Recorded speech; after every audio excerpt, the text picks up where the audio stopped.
Okay, today I've come to the range with the MOSSBERG. Let me get that. That is the 715T. It's a 22 semi-automatic rifle. Let's just say I'm going to give it the 2 wow factor. Let me explain why. One, the first wow is, wow, it is a decent looking rifle. It is plastic, but it's a nice AR with a price tag of about $225 new. Okay.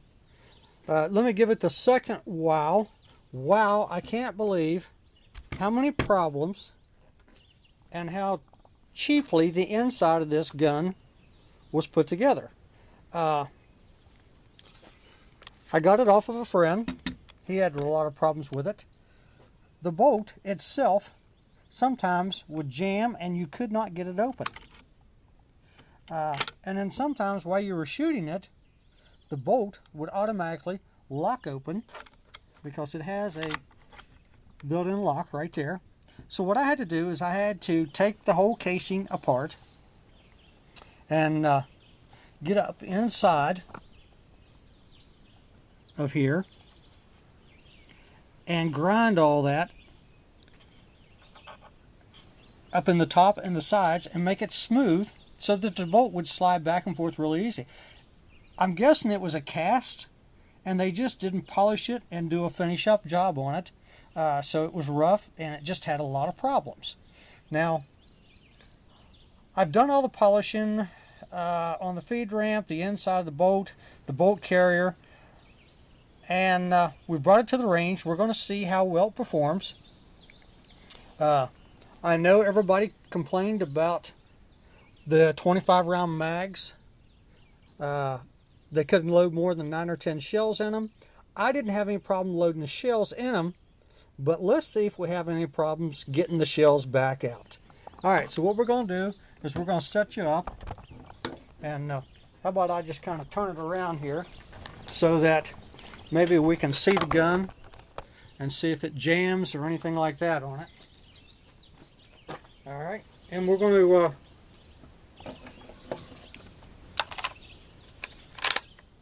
put the 25 round mag in it.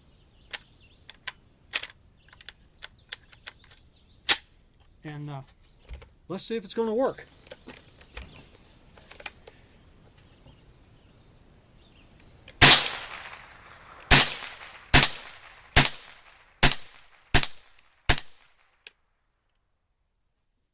Okay, see, that didn't bring one up. Okay, so it brought one up.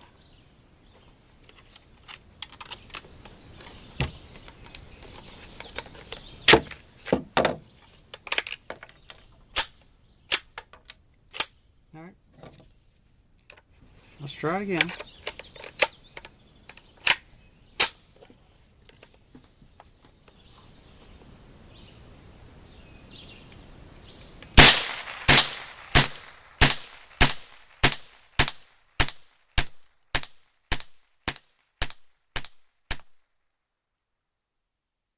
Okay, the bolt locked open. Everything seemed to run pretty decent. So maybe we'll run 25 more through it. Because I do have another one here that we'll do. And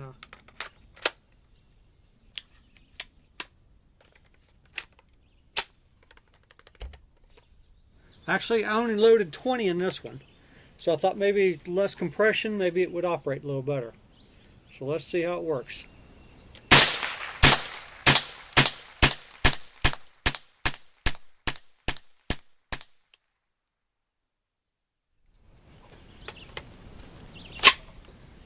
Alright, so we're having trouble every once in a while with it not ejecting the shell.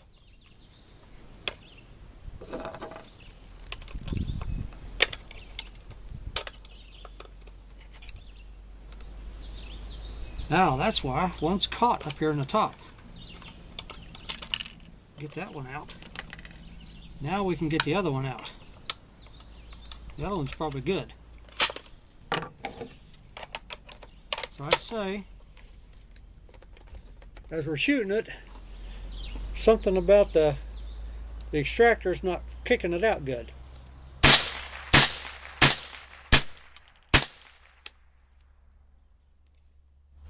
Yep. I don't know if you can see that or not. Now, these are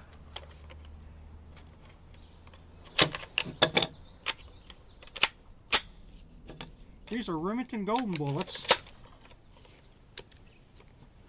So, I've never had any trouble with them in any other guns. Alright, so that's it on that one. We have the standard 10-round magazine. So let's just see how it works.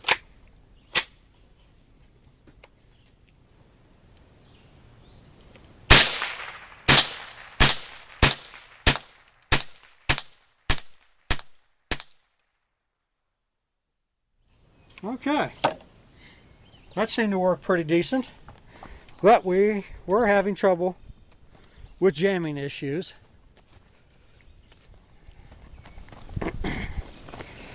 Alright, so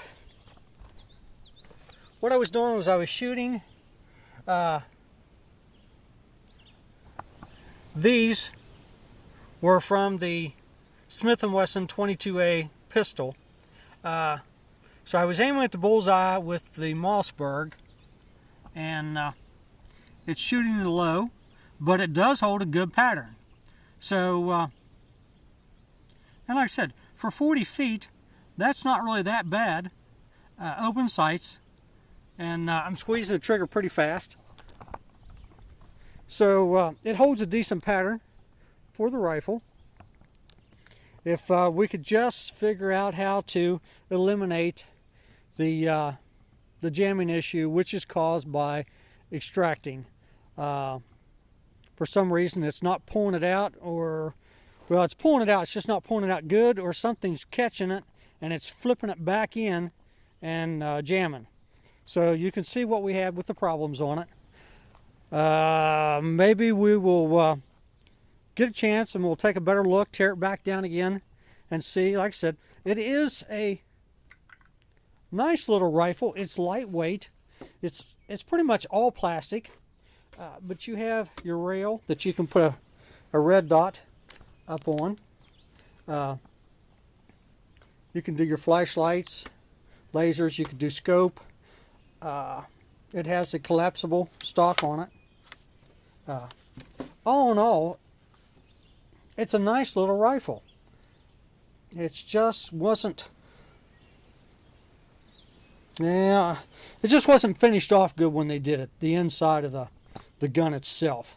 So I'm going to have to take all this hardware back off again and see what we can do with it. Alright, that's all for today, but be sure to check out my other videos. I do them on pistols, rifles, shotguns. Some of them are at the range, some of them are in-house, and you never know what you might find. Alright.